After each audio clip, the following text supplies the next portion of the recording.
Hi guys, Dave in Texas here, and what I've got to show you today is my little bumblebee, right? I've got 15,000 hits on that YouTube video I did on this guitar, and that includes about 3 or 4 thousand questions. Bear with me when I set up for this, guys, because I wasn't planning on doing this today. I've got recording to do, and I want to get this done pretty fast, so I'm just going to plug in as it sits. Now, this guitar looks nothing like it did before, right? I got some work going on in the other rooms too. Anyway, it looks nothing like it did before because I went through and changed everything on it. It used to have, oh yeah, and by the way, it is the same guitar, all right? It's not a real one. It's still a fake. I didn't go and switch them to try and make a point or try to fool anybody. This is still the real fake guitar, even though everything on it's been changed. The wood remains the same. So anyway, questions. Should I buy one? Well, if you can do all this work yourself, such as solder, cut, drill, fix things, electronic, wire, do all kinds of woodwork, yeah, get one. If you don't, if you want to spend another $600 to fix it up like a real Les Paul. If it doesn't matter what it sounds like to you, you just want something to play and look nice, it's okay. It's a decent guitar. It's like any other guitar from a pawn shop or from a cheap Epiphone type of sound to it. Um, what more can I tell you? If you want to record with it or play a gig, no, I wouldn't, because it constantly goes out of tune. And intonating this thing, setting it up is near impossible. You'll always be playing sharp or flat because the frets are sucking on it. They need to be filed and shaved and shaped and crowned back. I mean, yeah, this is kind of the problem this guitar has when it comes right from China. Bad pickups. The ones I had were thin. They cut in and out. They were scratchy with the sounds they made. Not good. Not good at all. The way it played was near impossible. It had to be the bridge had to be lifted so high to keep the frets from buzzing. It's almost like playing a trampoline. It's like, damn, that's impossible. And yeah, you don't want to try to play a guitar that's all screwed up. So first thing I did when I got this thing, I took it down to a shop and I said, what's it made out of? I didn't want to spend a lot of money on guitars made out of some type of cheap yellow pine, as someone told me. I looked at it, it looked like mahogany to me, and it looked like this cap was solid. This flame maple. At least to me it looked that way. I thought, well, they could fake me out, I don't know. They said, there's all ways of tricking people with thin sheets of flame maple, micro thin, and glue it to a pine cap, and take a sheet of Xerox paper and vacuum form that to the top of the guitar. Well, if they do that, they haven't done it to this one. Now, if you look, this is flame maple, right? You think, well, that's really flamey. But it's not, right? This is one of the lower grades of flame maple you can get. Oh, shoot. Like a 1A grade. Not 1D or X, but 1A, because it still has an iridescence that's real deep in it. And it's still got a flamey type look when you look at it. It's really cool looking. But are there better grades of maple, flame maple? Yes. The guy I took it to held one up that was a 1A flame maple, and it was beautiful. And it's like, yeah, the color and the deep richness of it beats us all to pieces. Much better looking. But it costs like, $3,000. So he said, yes, this is real mahogany, but it's the cheapest grade he's seen, as well as the rosewood, the flame maple. It's made just like a real Les Paul, but cheap grades of woods on everything. And I said, okay, fine. So got it back to the office. I put in slash pickups. These are from Seymour Duncan. There's the logo slash pickups. I put in all the rest of it. It's all Gibson parts, pieces. The nut is a shaped nut, but wasn't cut. I cut that myself. Tuners, those are Wilkinson's. Everything I put top grade, everything into this. Three-way switch, jack, everything. All top grade, everything I could put in this guitar, I put into it. Spent around $600, I guess. I don't remember anymore. So that brought the price up to about $1,000. And it does sound and play like a real Les Paul after I did all the fretwork on it. So it took a lot of work to turn this into a great playing and sounding guitar. If I'd left it alone, it'd be fun to play on the weekends and pick up once in a while, just to dick around with. But that's not what I want. That's not what I play. I use these to record with.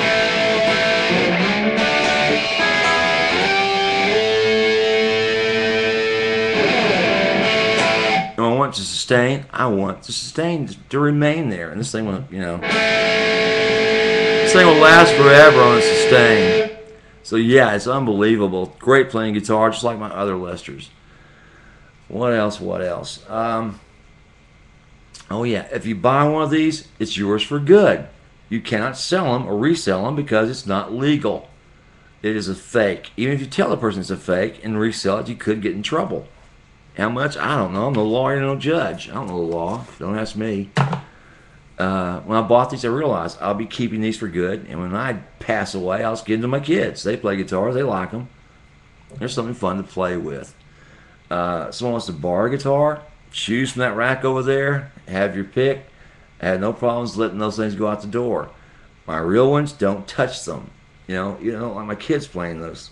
They're too expensive, too easy to crack up, scratch up, break up. And no, I don't want anybody touching them at me because they're bought for me. These, have fun. Enjoy. Right? That's the way it should be. But when you have a $30,000 guitar, you don't want people picking it up, spilling beer on it, or at a club somebody will steal it. Does that make sense? Plus, no insurance on these. They're $1,000 guitars. You don't insure something like that. All right? Just too much money to insure them. What else? Plus, they don't insure fakes. I'm sure about that. Who to buy it from? I don't know. I bought mine from a company called Guitar E Shop on Trade Tang. They no longer exist. But I did find out that the company that owns Guitar E Shop is Huhua Musical. I know I'm mispronouncing that. Huhua Musical in China, outside Beijing, around that area. And they are the producers of Gibson pianos for the entire country of China. The only company in China that makes Gibson pianos exclusively is Gibson, Huhua Musical for Gibson. So they're making all these fake Gibson guitars. Gibson knows about it and is most likely getting some type of small cut from it with no warranty problems or issues to have to cover on them. You follow me? What else?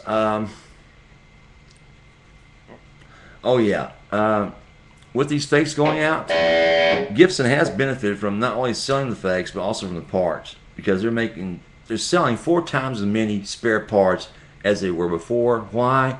Because these fakes are getting them. Spare parts for Gibson was a joke a few years back because they didn't sell hardly any. Why bother putting a new pot in when one you've got in there has lasted 50 years? You follow me? Unless you damage them, that's when they get replaced. But no, these are being put on new guitars to make them sound more like Gibsons. So Gibson benefited that way as well. Of course, those parts from overseas. But anyway, something else to consider. Lemonade. So anyway, what else? I do want to say I appreciate all those people writing in, asking questions. Had no problem answering them. Appreciate the views, all that good stuff. And something else you need to be aware of is that I did this to show these as fakes so the kids didn't get ripped off. Now, the way it all started was back when I first built, I modified an Epiphone special model. It looks like a Les Paul, except it's flat on both sides. It's made out of plywood. I took a bet with some buddies of mine, $500, that I can make this guitar sound. I can make a solid body guitar sound like a Les Paul. Which Les Paul? My 2008 Les Paul they chose. So after spending around $600 on it, it sounded just like a Les Paul. It played even better than it because it's a small, thinner, faster neck than a Les Paul. So that was around here for a long time, so I sold it to a friend of mine. Great sounding guitar, beautiful, easy to play, loved it. there's no room for it because basically you have 50 in storage and 10, 20 of them in your office. Jesus, just too many guitars. You stumble over the damn things. Plus all the kids and their guitars. Uh, what else? What else on this guitar? Oh yeah, I got a call from a buddy of mine outside Houston. Said, "Hey, read this article. It's all about some scumbag that sold a bunch of people, including one kid this reporter picked out, that had sold them fake guitars, fake Gibsons for 2,000 or 3,000 bucks. That there were these $300 ones, and had done no modifications to them, just straight out of the box. And this kid had saved up his mowing money, his Christmas money, his gift money, his paper money. This kid saved for like 3 or 4 years. He's only like 15 years old to buy one of these fake guitars and got ripped off. Of course, the cops come in, bust the guy, confiscate like 80 guitars, and the kid gets nothing in return. They didn't take it away from him, but he still got it, I think. But he's now in a foster home. But anyway, beyond that, it was to show how spot a fake, so kids like that didn't get ripped off. And someone asked me, well, what do I do with the fake once I got it? You know, what do I do with this thing? Just toss it? I said, no. Change out the parts like I did on my little Epiphone. So I showed them how and talked about what parts need to go on these guitars to make them sound and play like a real Les Paul.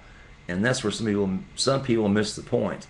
It wasn't go out and buy these and put money into them, because once you get down to it, almost $1,000, you can buy a real one and do with it what you want. A good used real traditional or standard is about $1,500 or $1,800, right?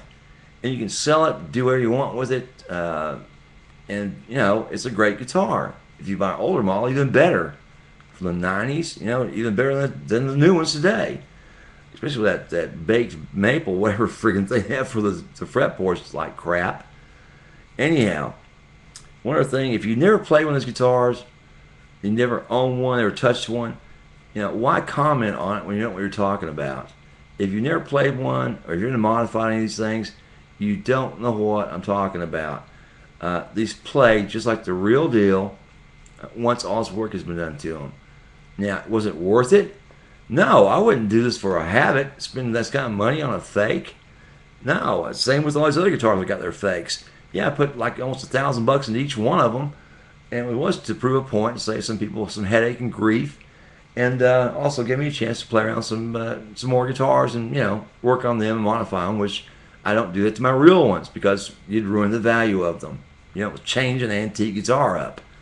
So, gave me some fun, gave me some time on the videos, give me a chance to joke around, have some fun with everybody out there, and didn't ruin my good ones, which is very important. Those are investment instruments. They're not to be screwed around with. Little monster speaking up. One other thing, things like what you get when you buy one of these you may not like so much, such as if you look at this, you see a piece of wood cut into this. Yeah, that's still mahogany, but there was not enough wood to make a complete body, so they patched in a piece that runs almost 12 inches along the curvature back towards the guitar strap nut. That's about 1/8 of an inch into the body, or 1/4 of an inch into the body of the guitar, and it's different color, different grain, and it's very easy to spot it. There's no way to tell that this is not a real one I switched in to try to make it sound better, you know, or try to prove my point, which would be ridiculous. Why would I bother? Also, when I got these, I measured them very carefully with a digital caliper and a couple of scales. And damnest thing is, they come out dead nut the same as the real deals. There's absolutely a fraction or less difference between, say, between the edge of this guitar from this part here to the other side of it. No difference. The width of the neck, the nut, the fret, everything's the same. It's just like you picked up a different Les Paul, a real one, and I look at it, it's going to be exactly the same shape, build, everything as this one is. Same weight, really. It's a little heavier than most, but still, it's just like amazing what effort they went to copy one of these. This one actually is a 1/4 inch thinner than most Les Pauls, simply because it's a knockoff, or supposedly a knockoff of a Slash Appetite, which was thinner, from what I understand. than the regular Les Paul for some reason, why he liked it, or particularly why he played it. The neck's a D shape. It's thinner though. It's much faster. It's one of the new style necks. It does have a three-piece. It's got a joined head, and a joint part here at the where the guitar comes into the body. Separate pieces of wood to make it all fit together nicely. And when it comes down to it, is how does it play? How does it feel for you? And this one feels fine. I play it 2 or 3 times a month. I have a great time when I play it. And I'm not so concerned about when I put it down, something falling on it or dropping it off something. Yeah, of course, I keep these all on stands. But who wants to shake in the britches that you put it down on a chair for a minute while you run to the bathroom? To run back for fear it's going to drop or a dog knock it over, God.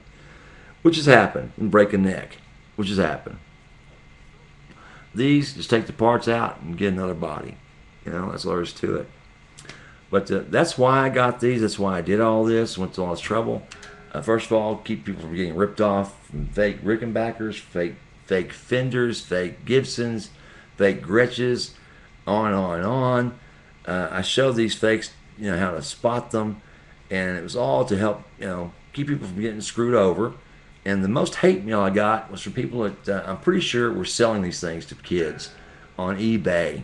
So like, it's like, be real careful when you buy one of these, even today, because the fakes are getting even better. Now, this fake was bought a year ago. I have one that was given to me as a Christmas present about 3 months ago, 3 or 4 months ago, 5 months ago. It's the Les Paul Supreme that is just dead nut. It's the same. There's hardly any difference in it whatsoever. You can tell from a real one. Now, there's things like the quality of wood, and on, yeah, sure, yeah.